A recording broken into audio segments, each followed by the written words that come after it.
TNN TV کی بین الاقوامی خبروں کے ساتھ میں ہوں بشرا خان۔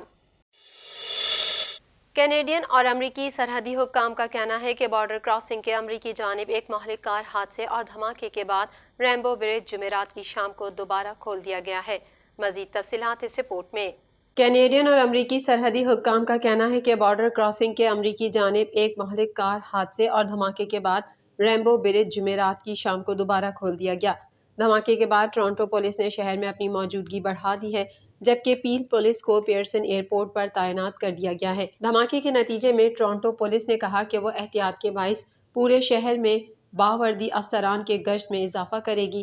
شہر کے رہائشیوں کے لیے کوئی خطرہ نہیں ہے۔ کینیڈا بارڈر سروسز ایجنسی نے ایکس پر ایک پیغام پوسٹ کیا، جو پہلے ٹویٹر کے نام سے جانا جاتا تھا۔ کہا کہ پل دونوں سمتوں میں کھلا ہے۔ U S customs and border protection agency کے بفیلو فیلڈ آفس کے اکاؤنٹ سے ایک پیغام پوسٹ کیا گیا تھا۔ اس نے کہا کہ آپریشن شام 6:30 بجے دوبارہ شروع ہوا۔ امریکی بارڈر سروس کی ویب سائٹ نے اشارہ کیا کہ جمعرات کی شام مسافروں کے لیے کوئی تاخیر کی اطلاع نہیں ہے۔ نیو یارک کی گورنر کیتھی ہوچول نے بھی پل کو دوبارہ کھولنے کے بارے میں پوسٹ کیا، سرحدی افسران کا شکریہ ادا کیا اور سال کے مصروف ترین سفری وقت کے دوران نیو یارک والوں کو محفوظ رکھنے کے لیے کام کر رہے ہیں۔ پل کے امریکی جانب بدھ کے روز ہونے والے دھماکے میں 2 افراد ہلاک ہوئے۔ FBI نے کہا ہے کہ اس کے بعد کوئی دھماکہ خیز مواد نہیں ملا اور دہشت گردی کے کسی گٹھ جوڑ کی نشاندہی نہیں کی گئی۔ ٹورنٹو کے پولیس چیف کا کہنا ہے کہ گزشتہ ماہ اسرائیل اور حماس کے درمیان جنگ شروع ہونے کے بعد سے شہر میں نفرت انگیز جرائم کی رپورٹس میں حیرت انگیز اضافہ ہوا ہے۔ مزید جانیں گے اس رپورٹ میں۔ ٹورنٹو کے پولیس چیف کا کہنا ہے کہ گزشتہ ماہ اسرائیل اور حماس کے درمیان جنگ شروع ہونے کے بعد سے شہر میں نفرت انگیز جرائم کی رپورٹس میں حیرت انگیز اضافہ ہوا ہے۔ 1 جنوری 2023 سے 20 نومبر 2023 کے درمیان ٹورنٹو میں 323 نفرت انگیز جرائم رپورٹ ہوئے، جبکہ 2022 میں اسی وقت کے دوران 224 کیسز رپورٹ کیے گئے ہیں۔ اس میں 129 رپورٹ کیے گئے یہود مخالف نفرت پر مبنی جرائم اور 34 رپورٹ کیے گئے مسلم مخالف یا فلسطینی مخالف یا عرب مخالف نفرت انگیز جرائم کی اطلاع دی گئی۔ 7 اکتوبر اور 20 نومبر 2023 کے درمیان ٹورنٹو میں 78 نفرت انگیز جرائم رپورٹ ہوئے، جبکہ اسی مدت کے دوران 2022 میں 37 رپورٹ ہوئے تھے۔ اس میں 38 رپورٹ کیے گئے سامی مخالف نفرت پر مبنی جرائم شامل ہیں، جو پچھلے سال اسی عرصے کے دوران 13 رپورٹ ہوئے تھے، اور 17 نے مسلم مخالف، فلسطین مخالف، عرب مخالف نفرت پر مبنی جرائم کی اطلاع دی۔ ٹورنٹو پولیس سروسز بورڈ کے اجلاس سے خطاب کرتے ہوئے ڈیمکیو نے کہا کہ شہر انتہائی تناؤ کے دور کا سامنا کر رہا ہے۔ چیف ڈیمکیو نے کہا، نفرت سے متاثر ہونے والے جرم کا اثر بہت دوررس ہوتا ہے اور یہ متاثرہ شخص کو پہنچنے والے جسمانی اور جذباتی صدمے سے بھی آگے بڑھتا ہے، لیکن ہدف شدہ کمیونٹی کے تمام افراد کو متاثر کرتا ہے۔ میں واضح کرنا چاہتا ہوں، ٹورنٹو پولیس سروس ہمارے شہر کے لوگوں کو تنگ کرنے کی اجازت نہیں دے گی۔ تشدد اور نفرت انگیز کارروائیاں برداشت نہیں کی جائیں گی۔ سروس اور ہمارا ہیٹ کرائم یونٹ نفرت انگیز رویے کے کسی بھی مشتبہ واقعات کا جارحانہ انداز میں پیچھا کرے گا۔ ان کا کہنا ہے کہ اسرائیل اور حماس کی جنگ شروع ہونے کے بعد سے اس فورس نے نفرت پر مبنی جرائم کے یونٹ میں توسیع کی ہے، جس سے اس کا حجم 6 ارکان سے بڑھا کر 32 افسران پر مشتمل ٹیم تک پہنچ گیا ہے۔ ڈیمکیو کا کہنا ہے کہ ٹورنٹو پولیس نے گزشتہ ماہ نفرت انگیز جرائم کے واقعات سے متعلق 22 گرفتاریاں اور 58 الزامات عائد کیے۔ یہ بہت تشویشناک ہے۔ ہم نے وسائل کی ایک وسیع مقدار کا ارتکاب کیا ہے۔ ہم ذمہ داروں کو جواب دہ ٹھہرانے کے لیے ہر ممکن کوشش کریں گے۔ سب سے عام الزامات میں دھمکیاں دینا، شرارت کی سازش اور ہتھیار سے حملہ کرنا شامل ہے۔ کینیڈا کے شہر ٹورنٹو میں اس ویکینڈ پر موسم سرد رہے گا، جبکہ انوائرمنٹ کینیڈا کی جانب سے شہر میں بارش اور ہلکی برف باری کا امکان بھی ظاہر کیا گیا ہے۔ مزید تفصیلات اس رپورٹ میں۔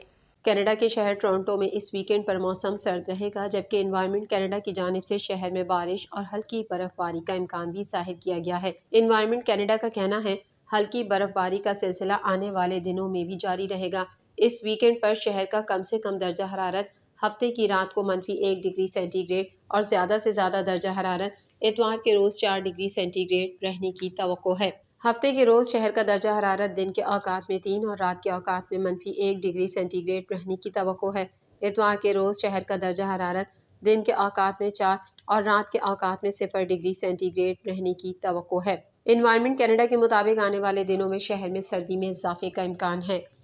حماس کے خلاف آپریشن کے نام پر 7 ہفتوں تک لڑائی میں 14,000 سے زائد فلسطینیوں کے قتل عام کے بعد اسرائیل نے جنگ بندی پر اتفاق کر لیا۔ مزید جانیں گے اس رپورٹ میں۔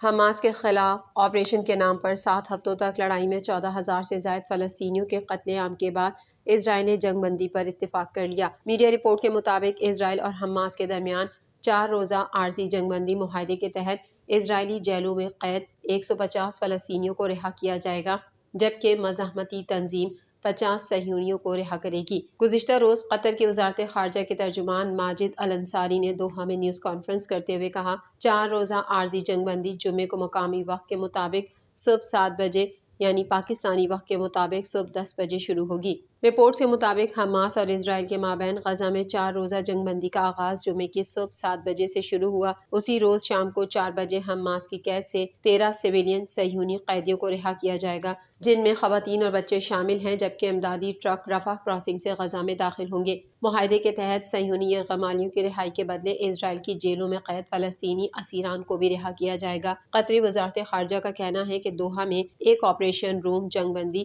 اور یرغمالیوں کی رہائی کی نگرانی کرے گا۔ قطری حکام اسرائیل دوحہ میں حماس کے سیاسی دفتر اور international committee of red cross کے ساتھ براہ راست رابطے میں رہیں گے۔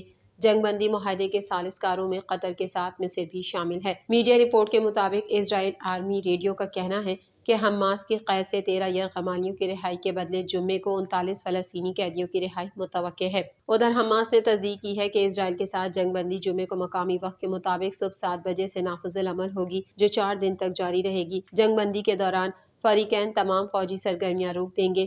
حماس کے مطابق جنگ بندی کے دوران اسرائیلی طیاروں کی جنوبی غزہ میں پروازوں پر مکمل پابندی ہوگی، جبکہ غزہ سٹی اور شمالی غزہ پر روزانہ 6 گھنٹے صبح 10 بجے سے شام 4 بجے تک اسرائیلی طیارے پرواز نہیں کریں گے۔ حماس کا کہنا ہے کہ ہر اسرائیلی قیدی کے بدلے 3 فلسطینی قیدی خواتین اور بچوں کو رہا کیا جائے گا۔ حماس 4 دنوں میں 50 اسرائیلی قیدی خواتین اور بچوں کو رہا کرے گی۔ حماس کے مطابق غزہ میں روزانہ 200 امدادی ٹرکوں کو جانے کی اجازت دی جائے گی، جس میں کھانا پکانے والی گیس سمیت ایندھن کے 4 ٹرک شامل ہوں گے۔ آئرلینڈ کے دارالحکومت ڈبلن میں چاقو زنی کی 2 وارداتوں کے بعد ہنگامے پھوٹ پڑے۔ مزید تفصیلات اس رپورٹ میں۔ آئرلینڈ کے دارالحکومت ڈبلن میں چاقو زنی کی 2 وارداتوں کے بعد ہنگامے پھوٹ پڑے۔ میڈیا رپورٹس کے مطابق آئرلینڈ کے دارالحکومت میں 2 الگ وارداتوں چاقو زنی کی وارداتیں ہوئیں، جس میں 3 بچوں سمیت ایک خاتون کو زخمی کر دیا گیا۔ حملوں کے بعد مشتعل افراد کی جانب سے ہنگامہ آرائی کی گئی اور ٹرام، بس سمیت متعدد گاڑیوں کو آگ لگا دی، جبکہ متعدد دکانیں بھی لوٹ لی گئیں۔ میڈیا رپورٹ کے مطابق ڈبلن کے سٹی سینٹر میں چاقو کے حملے میں 5 برس کی بچی اور ایک خاتون سمیت 5 افراد کو زخمی کر دیا گیا تھا۔ اسکول کے باہر ایک اور واردات میں 6 برس کی بچی اور 5 برس کے بچے کو چاقو مار کر زخمی کر دیا گیا۔ دوسری پولیس نے دونوں واقعات میں مبینہ طور پر ایک ہی شخص کو ملوث قرار دیا، جو زخمی حالت میں اسپتال میں داخل ہے۔ مبینہ طور پر ملوث ملزم گزشتہ 20 سال سے آئرلینڈ میں ہی مقیم تھا۔ پولیس کا کہنا تھا کہ فسادات کا دہشت گردی سے کوئی تعلق نہیں۔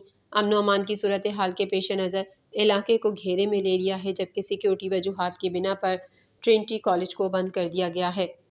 TNN ٹی وی کے نیوز بلیٹن میں فی الحال اتنا ہی۔ مزید خبروں اور اپڈیٹس کے لیے دیکھتے رہیے TNN ٹی وی۔